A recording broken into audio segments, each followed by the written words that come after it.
എല്ലാ കൂട്ടുകാർക്കും നല്ലൊരു രാത്രി ആശംസിച്ചുകൊണ്ട് നമുക്ക് നേരെ ഗീതുവിന്റെ ഗോവിന്ദന്റെ നാളത്തെ നല്ലൊരു പ്രൊമോ വിശേഷം കേട്ടാലോ. ആദ്യമായി കാണുന്നവരാണെങ്കിൽ ചാനൽ ഇഷ്ടപ്പെട്ട ഒന്ന് സബ്സ്ക്രൈബ് ചെയ്യാൻ മറക്കരുതേ. വീഡിയോ ഇഷ്ടപ്പെടുവാണെങ്കിൽ ഒരു ലൈക്ക് തരാനും മറക്കരുത് കേട്ടോ. അപ്പൊ നമുക്ക് നേരെ നമ്മുടെ വിശേഷത്തിലേക്ക് അങ്ങോട്ട് പോയാലോ. അങ്ങനെ ഇന്നത്തെ വിശേഷം നമ്മൾ കണ്ടു. ഗീതുവിന്റെ കൊതി മാറ്റാനായിട്ട് മണിയായരുടെ കടയിൽ പോയി മസാല ദോശയൊക്കെ പാതിരാത്രി സമയത്ത് ഗോവിന്ദ് വാങ്ങിക്കൊടുക്കുന്നുണ്ട്. അങ്ങനെ അവര് പരസ്പരം അങ്ങോട്ടും ഇങ്ങോട്ടും മസാല ദോശയൊക്കെ വാരി കൊടുത്ത് സന്തോഷത്തോടു കൂടിയിട്ട് അവിടെ നിന്ന് ഇറങ്ങുവാണ്. പിന്നീട് ഗീത പറഞ്ഞു, ഇത്ര നല്ല ടേസ്റ്റോട് കൂടിയിട്ട് ഈ അടുത്ത കാലത്തെങ്കിൽ ഞാൻ ഫുഡ് കഴിച്ചിട്ടില്ലെന്ന് പറയണം. അതാണ് മണിയേരുടെ കടയിലെ രുചി എന്ന് പറയാം. ഇതൊന്നുമല്ല, വൈകുന്നേരം വേണം നല്ല തിരക്കായിരിക്കും എന്ന് പറയാം. പിന്നീട് അവര് രാത്രി പോകുന്ന സമയത്ത് പെട്ടെന്ന് ഗോന്തി ചോദിച്ചു, അല്ല നിനക്കിനി ഇവിടെ ഇറങ്ങി നടക്കണം എന്ന് തോന്നുന്നുണ്ടോ എന്ന് ചോദിക്കുക. എന്ത്? അല്ല ഇന്നാളത്തെ പോലെ കൈ കോർത്ത് പിടിച്ച് നടക്കണം എന്ന് തോന്നുന്നുണ്ടെങ്കിൽ നടക്കാന്ന് പറയാണ്. പിന്നീട് ഗീത പറഞ്ഞു, എന്നാ ശരി നമുക്ക് ഇറങ്ങാന്ന് പറയണം. അങ്ങനെ ഇറങ്ങിയിട്ട് പിന്നീട് ഗോവിന്ദന്റെ കൈയും പിടിച്ച് ഗീതയോടെ നടക്കുകയാണ്. ഗീതന് എന്തെന്നില്ലാത്ത സന്തോഷം തോന്നി. കാരണം ഈ നൈറ്റ് ഡ്രൈവിന് ഒരു പ്രത്യേകതയുണ്ട്. ഭയങ്കര റൊമാൻറ്റിക് മൂഡിലായിരിക്കും രണ്ടുപേരും കൂടെ നടക്കണത്. അപ്പൊ അതുപോലെ കൈയും കൂടെ പിടിച്ചുകൊണ്ട് നടക്കുകയാണ്. ഈ സമയം ഗീത പറഞ്ഞു, പണ്ട് ഞാൻ ഒരുപാട് ആഗ്രഹിച്ചിട്ടുണ്ട് കണ്ണന്റെ കൈ പിടിച്ചിങ്ങനെ നടക്കാനായിട്ടെന്ന് പറയാ. ഇത് കേട്ടതും ഗോവിന്ദ് പറഞ്ഞു, അതെ നീ ആഗ്രഹിച്ചേക്കാൾ കൂടുതലായിട്ട് ഞാനും ആഗ്രഹിച്ചിട്ടുണ്ടെന്ന് പറയും. പിന്നെ വെറുതെ പറയില്ലെന്ന് പറയാം. സത്യമായിട്ട് ഞാൻ പറയണ, ഞാൻ എത്ര വട്ടം സ്വപ്നം കണ്ടിട്ടുണ്ടെന്ന് അറിയാവോ. പക്ഷെ എനിക്കിപ്പോഴത് വിശ്വസിക്കാൻ പോലും പറ്റുന്നില്ല. കാരണം നിന്റെ പണ്ടത്തെ സ്വഭാവം വെച്ച് നോക്കുമ്പോ. ഇത് കേട്ടതും ഗീത പറഞ്ഞു, അതെ പണ്ടത്തെ സ്വഭാവത്തെ കുറിച്ചൊന്നും പറയണ്ടെന്ന് പറയാം. അങ്ങനെ കുറെ സമയം അവര് ഓരോ കാര്യങ്ങളൊക്കെ പറഞ്ഞ് നടക്കുന്നുണ്ട്. അങ്ങനെ പറഞ്ഞു നടക്കുന്ന സമയത്ത് രഞ്ജുവിനെ കുറിച്ചുള്ള കാര്യങ്ങൾ ചർച്ചയായിട്ട് വരുവാണ്. ഇപ്പൊ രഞ്ജു വലിയ കുഴപ്പമില്ലാതെ പോകുന്നുണ്ട്. ധ്യാന് രഞ്ജുവിനെ ഒരു വിധത്തിൽ പറഞ്ഞൊന്നും മയക്കി വെച്ചിരിക്കുക. ഫുഡ് കഴിക്കുന്ന കാര്യത്തിലാണെങ്കിലും ധ്യാനാണ് വേണ്ട ഉപദേശങ്ങളൊക്കെ കൊടുക്കുന്നത്. ധ്യാൻ പറഞ്ഞാൽ മാത്രമേ രഞ്ജു അങ്ങനെ ഫുഡ് കഴിക്കത്തുള്ളൂ. രഞ്ജുവിനാണ് ഡയറ്റിങ്ങും കാര്യങ്ങളൊക്കെ ഉണ്ട്. എല്ലാ ഫുഡും ഒന്നും കഴിക്കാനും പറ്റില്ല. ഒരു ഡയറ്റീഷ്യൻ പറയുന്ന അനുസരിച്ചുള്ള ഫുഡുകൾ മാത്രമേ കഴിക്കാൻ പറ്റുള്ളൂ. സാധാരണ ഗർഭിണിക്കാണെങ്കിൽ അത് കഴിക്കാനും കൂടെ ഭയങ്കര ബുദ്ധിമുട്ടാണ്. അങ്ങോട്ട് കഴിക്കുമ്പോൾ ഇങ്ങോട്ട് ഛർദ്ദിക്കാൻ വരുന്ന ഫീല്.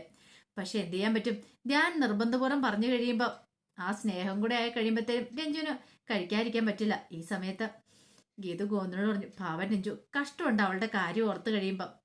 ഇത് കേട്ടതും ഗോവിന്ദ് പറഞ്ഞു, എന്ത് ചെയ്യാൻ പറ്റും, ഇപ്പം നമ്മളായിട്ട് ആരും വരുത്തി വെച്ചേക്കുന്ന കാര്യമല്ലോ. അത് ശരിയാ, അവൾക്ക് അവളുടെ രോഗവിരുദ്ധത്തെക്കുറിച്ച് അറിയത്തില്ല. അറിയാമായിരുന്നെങ്കിൽ ഒരിക്കലും ഇങ്ങനെ ആവില്ലായിരുന്നു. പക്ഷെ അവൾക്ക് അറിയത്തില്ലാത്തോണ്ടാ അവളോട് സത്യാവസ്ഥ തുറന്നു പറയാൻ പോലും പറ്റില്ലാത്ത ഒരവസ്ഥയായി പോലും എന്ന് പറയണം. ഇത് കേട്ടപ്പോൾ ഗോവിന്ദ് പറഞ്ഞു, സാരമില്ല എല്ലാം ശരിയാകും, നമുക്ക് ഉടനെ തന്നെ ഡോക്ടറെ പോയൊന്ന് കാണണം, രഞ്ജുവിന്റെ കാര്യത്തെക്കുറിച്ചൊന്ന് സംസാരിക്കണം എന്ന് പറയണം. ഇത് കേട്ടപ്പോൾ ഗീത പറഞ്ഞു, ഒരു കാര്യം ചെയ്യാം, ഞാൻ അമ്മയോട് നാളെ വിളിച്ചൊന്ന് സംസാരിക്കാം. ഇത് കേട്ടപ്പോൾ ഗോവിന്ദ് പറഞ്ഞു, എന്തിനാ എന്ന് ചോദിക്കണം. അത് പിന്നെ എന്താ, രഞ്ജുവിന്റെ കാര്യങ്ങൾ അമ്മയല്ലേ അറിയണ്ടേ, അമ്മയോടല്ലേ നമ്മൾ വിളിച്ചു പറയണ്ടേ, പിന്നെ രാധികാമ്മയോട് പറഞ്ഞാൽ മതിയെന്ന് വെക്കും. ഇത് കേട്ടതും ഗോവിന്ദ് പറഞ്ഞു, അയ്യോ ആരെയും വിളിച്ചു പറഞ്ഞോയേ, ഞാനവിടെ ഒന്ന് വെറുതെ ഒന്ന് പറഞ്ഞോളെന്ന് പറയണം. ശരി ഇനി നമുക്ക് പോയേക്കാന്ന് പറഞ്ഞ് രണ്ടുപേരും കയറി വീട്ടിലേക്ക് വരുവാണ്. ഈ സമയം രാധികാമ്മയുടെ ഒപ്പമാണ് വരുൺ കിടക്കുന്നത്. കാരണം വരുണിനെ മുറിയിൽ നിന്ന് പുറത്താക്കിയേക്കുവാണ് രേഖ. ഈ സമയം രാധികാമ്മ രാത്രിയിലും കിടക്കണം. രാത്രി കിടക്കുന്ന സമയത്ത് രാധികാമ്മ പെട്ടെന്ന് എന്ത് ചെയ്യണം, ഉറക്കത്തിൽ സ്വപ്നം കാണണം ഭദ്രന്റെ അടുത്തേക്ക് വരുന്നത്. ഭദ്രന്റെ അടുത്തേക്ക് വന്ന് കഴുത്തിലേക്ക് കുത്തിപ്പിടിക്കുന്നത്. പെട്ടെന്ന് രാധികാമ്മ അലറി നിലവിളിച്ചുകൊണ്ട് എഴുന്നേക്കുവാണ്. അപ്പോഴേക്കും വരുൺ ചോദിച്ചു, എന്താമേ എന്താ കാര്യം ചെയ്യും, വരുണ് എഴുന്നേക്കുവാണ്. പെട്ടെന്ന് രാധികാമ്മ പറഞ്ഞു, ദേ ഭദ്രൻ എന്ന് പറഞ്ഞുകൊണ്ട് രാധികാമ്മ അവിടെ കിടന്ന് പൊലമ്പുവാണ്. വരുൺ പെട്ടെന്ന് എന്ത് ചെയ്യണം, രാധികാമ്മയുടെ കൈക്കിട്ടൊക്കെ രണ്ടടിയും കൂടി വെച്ചു കൊടുക്കണം. ഈ അമ്മ എന്താ പിച്ചും പേയും പറയണമെന്ന് ചോദിച്ചോണ്ട് അടിക്കുവാണ്. പെട്ടെന്ന് രാധികാമ്മ പറഞ്ഞു, അല്ല അത് പിന്നെ ഞാന് എന്താ അമ്മ എന്താ കാര്യം, അമ്മ എടാ മോനെ ഞാൻ ഭദ്രനെ കണ്ടെന്ന് പറയണ. എന്റെ അമ്മയുടെ ഈ ഭദ്രൻ എന്നുള്ള ചിന്ത ഒന്ന് നിർത്താവോ, ആരെങ്കിലും ഈ പേര് കേട്ടോണ്ട് ഇങ്ങ് വന്നാണ്ടല്ലോ പിന്നെ എന്താ സംഭവിക്കാൻ പോകുന്ന അമ്മയ്ക്കറിയാലോ. ഭദ്രൻ മരിച്ചാന്നുള്ള കാര്യം എല്ലാവർക്കും വ്യക്തമാവും. അങ്ങനെ വന്നാല് അതിന്റെ പിന്നിൽ നമ്മളാണെന്ന് അറിയുകയും ചെയ്യും. അമ്മയ്ക്ക് എന്താ ഒട്ടും ബുദ്ധിയില്ലാത്തെന്ന് ചോദിക്കും. എടാ മോനെ നിനക്കത് പറയാം, എന്റെ അവസ്ഥ പക്ഷെ എനിക്കേ അറിയുള്ളൂ. ഞാൻ എത്രമാത്രം വിഷമിക്കുന്നുണ്ടെന്നറിയാവും. രാത്രി കണ്ണടച്ച് കിടന്ന് ഉറങ്ങാൻ പറ്റുന്നില്ല. നീ ഇപ്പൊ ഇവിടെ കിടക്കാൻ വന്നോട് കൂടിയിട്ടാ ഞാൻ ശരിക്കും ഒന്ന് കിടന്ന് ഉറങ്ങുന്ന 2 ദിവസമായിട്ട്. അല്ലെങ്കിൽ എനിക്ക് രാത്രിയിൽ ഉറക്കമില്ല. കണ്ണടച്ചാ ഭദ്രന്റെ മുഖം ആ മനസ്സിലേക്ക് വരുന്നേ. എവിടെ തിരിഞ്ഞു നോക്കിയാലും ഭദ്രനെ പിന്തുടർന്ന് വരുന്ന പോലെ തോന്നും. ഇത് കേട്ടതും വരും പറഞ്ഞു, നല്ല കഥയായിപ്പോയി. ഒരു കാര്യമുണ്ട്, ഈ കണക്കിന് ഞാനിവിടെ ഇല്ലെങ്കിൽ എന്ത് ചെയ്യും, ഈ അലറക്കരച്ചിലും നിലവിളിയും കേട്ടോണ്ട് വന്ന ഭദ്രൻ എന്ന് പുലമ്പെന്ന് കേട്ടോണ്ട് ഈ കുടുംബത്തിലുള്ള എല്ലാവർക്കും സത്യങ്ങളും മനസ്സിലാവും. എന്റെ അമ്മ ഇനിയും പ്രാക്ടിക്കലായിട്ട് ചിന്തിക്കാൻ നോക്ക്. അമ്മയ്ക്ക് ഭദ്രനെ കുറിച്ച് ഒന്നും അറിയത്തില്ല, പറഞ്ഞ ഓർമ്മയുണ്ടല്ലോ.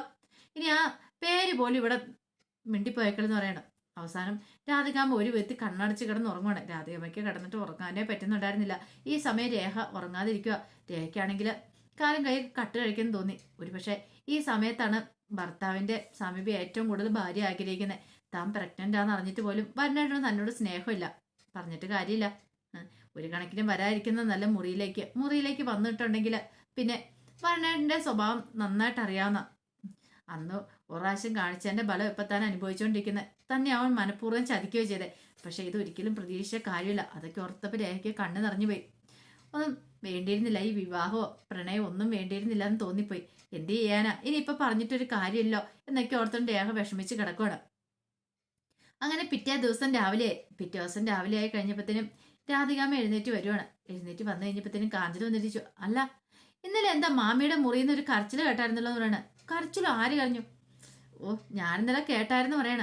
അത് നിനക്ക് തോന്നിയതായിരിക്കും. പിന്നെ തോന്നിയതൊന്നും അല്ല, ഞാൻ കേട്ടായിരുന്നു. മാമിയുടെ കരച്ചില ഞാൻ കേട്ടേന്ന് പറയാണ്. മാമിക്ക് ഇനി പിന്നെ വേറെ എന്തെങ്കിലും ഇതായോ, വല്ല പേനും കണ്ടോന്ന് ചോദിക്കാണ്. പ്രേയത്തിന്റെ എന്തെങ്കിലും കണ്ടോന്നോ? ഇത് കേട്ടതും രാധികാമ്മയ്ക്ക് എന്ത് മറുപടി പറയണം നടത്തില്ല. പെട്ടെന്നാണ് അങ്ങോട്ടേക്ക് വരും പറഞ്ഞു. അതെ, പ്രേതത്തിനെ കണ്ടാൽ നിനക്ക് എന്താ കുഴപ്പം? ഒരു കാര്യം ചെയ്യാം, ഇന്ന് പ്രേതം വരുമ്പോ നിന്റെ മുറിയിലേക്ക് പറഞ്ഞു വിട്ടേന്ന് ചോദിക്കുക. ഇത് കേട്ടപ്പോ കാഞ്ചന പറഞ്ഞു, അയ്യോ വേണ്ട മാമ, വേണ്ട, എന്റെ മുറിയിലേക്ക് പറഞ്ഞു വേണ്ടെന്ന് പറയാണ്. ഇതേ അല്ലെങ്കിൽ തന്നെ മുമ്പ് തന്നെ പറഞ്ഞിട്ടുണ്ട്, ഇവിടെ ഗോവിന്ദമാമിന്റെ അച്ഛന്റെ അമ്മയുടെ പ്രേതം ഉണ്ടെന്ന്. മിക്കവാറും ആ പ്രേതമായിരിക്കും വരാൻ പോണേന്ന് പറയാ. എന്നെ അങ്ങോട്ടേക്കും പറഞ്ഞു വിട്ടേക്കൽ എന്നൊക്കെ പറഞ്ഞ് കാഞ്ചന ജീവനും കൊണ്ട് പോവാണ്. ഈ സമയം വരും പറഞ്ഞ്, കേട്ടില്ലേ, അമ്മ ഇങ്ങനെ തുടങ്ങിയിട്ടുണ്ടെങ്കിൽ മിക്കവാറും ഈ കുടുംബത്തിൽ എല്ലാവരും അറിയും അമ്മയുടെ നിലവിളി ശബ്ദവും കാര്യങ്ങളും എല്ലാം. പിന്നെ അമ്മയുടെ പിച്ചും പേയും പറിച്ചിലും കൂടെ ഭദ്രം എന്നുള്ള ഉറക്കെയുള്ള വലിയ നിലവിളി ശബ്ദം കൂടെ ആകുമ്പത്തേനും എല്ലാവർക്കും കാര്യങ്ങൾ മനസ്സിലാവുമെന്ന് പറയാം. എടാ വരണേ, നിനക്കിത് പറയാം, ഞാൻ പിന്നെ എന്താ ചെയ്യേണ്ടതെന്ന് ചോദിക്കും. എന്ത് ചെയ്യാനാന്നോ, ഒരു കാര്യം ചെയ്യാം, തൽക്കാലത്തേക്ക് ഇതൊക്കെ അങ്ങോട്ട് മൂടി വെക്ക്. അമ്മ കുറച്ചുകൂടി ഒന്ന് ആത്മസമീനം പാലിക്കണം എന്ന് പറയാം. എന്ത് ചെയ്യാനെന്ന് പറ, എനിക്കറിയത്തില്ല എന്ന് പറയാണ്.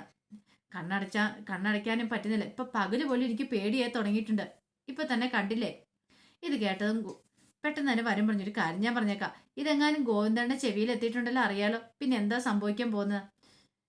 ഒരു കാര്യം ചെയ്യാം, അമ്മയ്ക്ക് ഇത്ര പേടിയാണ്, നമുക്കൊരു കാര്യം ചെയ്യാം, ഡോക്ടറെ പോയി കാണാന്ന് പറയണ. ഡോക്ടറെ കാണാനാ? അതെ, മെഡിസിൻ കഴിക്കാനായിട്ട്, അല്ലാതെ പിന്നെ എന്താ ചെയ്യുന്നേ? എടാ ഡോക്ടറെ കാണാൻ പോയി ശരിയാവോ? ഡോക്ടർ അല്ലെ സൈക്കാട്രിസ്റ്റിന്റെ അടുത്തേക്കും പറഞ്ഞു വിട്ടാൽ എന്ത് ചെയ്യുന്നു ചോദിക്കാം. അങ്ങനെ പറഞ്ഞു വിട്ടാൽ തീർന്നു. അമ്മയുടെ മനസ്സിലുള്ളതെല്ലാം അവർ പുറത്തെടുക്കുമെന്ന് പറയാ. അത് നേരെ അവര് ഗോവിന്ദനെ വിളിച്ചറിയിച്ചോളും. പിന്നെ ജയിലിൽ പോയി അങ്ങനെ ഗോതമ്പുണ്ടാൻ വെള്ളം കഴിച്ച് കിടക്കാന്ന് പറയണം. ഇത് കേട്ടപ്പോ രാധികാൻ പറഞ്ഞു, നീ എന്താടെ പറയണേ? കണ്ണിച്ചോരില്ലാത്ത വർത്താനം പറയണേ.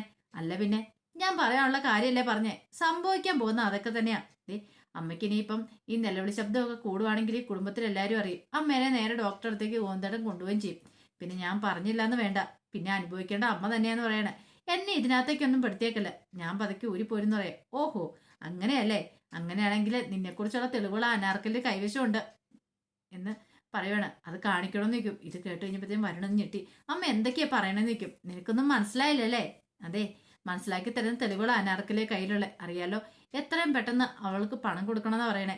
അതിനിപ്പോ എന്ത് ചെയ്യണമെന്ന് അറിയത്തില്ലാത്തൊരവസ്ഥയിലാ ഞാനെന്ന് പറയണം. ഈ സമയം രാവിലെ എന്ത് ചെയ്യണം, ഗോവിന്ദ് ഗീതുവിനുള്ള പാല് കേട്ട് അങ്ങോട്ട് വരണം. അപ്പം കാഞ്ചനോട് പറഞ്ഞ് സ്പെഷ്യലായിട്ട് തയ്യാറാക്കിച്ച പാലായിരുന്നു. അങ്ങനെ കൊണ്ടിട്ട് ഗോവിന്ദ് ഗീതുവിനോട് ഈ പാല് കുടിക്കാൻ പറയണേ. പാലോ? അതെ, ഇതേ വെച്ചൂർ പശുവിന്റെ പാലാ, നല്ല ഔഷധ ഗുണമുള്ള പാലാന്ന് പറയണേ. ഇതിൻ്റെ അകത്ത് കുങ്കുമപ്പൂ ഒക്കെ ചേർത്തിട്ടുണ്ട്, കുഞ്ഞിന് നല്ല കളറും കാര്യങ്ങളൊക്കെ കിട്ടണം എന്ന് പറയണം.